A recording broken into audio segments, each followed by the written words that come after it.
Professor Nageswararao గారు సంవత్సరాలుగా అధికారంలో ఉన్న వారినైనా ప్రతిపక్షంలో ఉన్న వారినైనా ప్రశ్నించారు. ప్రజల పక్షాన నిలబడ్డారు.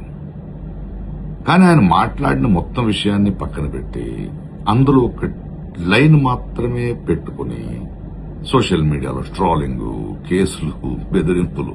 ఏంటిది? ఇది ప్రజాస్వామ్యమా? లేక మా నాయకుడిని ప్రశ్నిస్తే నాశనం చేస్తాను అనే రాజకీయ గుండాయిజమా? మీకు నిజంగా ఒక్క మాట తప్పనిపిస్తే దానికి ఆధారాలు అడగండి, రాజకీయంగా కౌంటర్ ఇవ్వండి. కానీ వ్యక్తిత్వం హత్య చేయడం, సోషల్ మీడియాలో అవమానించడం, కేసులతో భయపెట్టడం, ఇదేనా మీరు చెప్పే కొత్త రాజకీయ సంస్కృతి?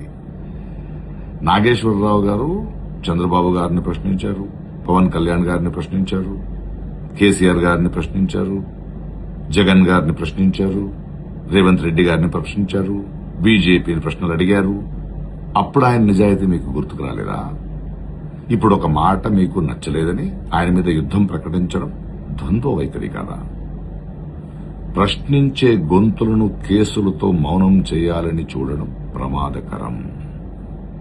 ఈరోజు నాగేశ్వరరావు గారు, రేపెవరో.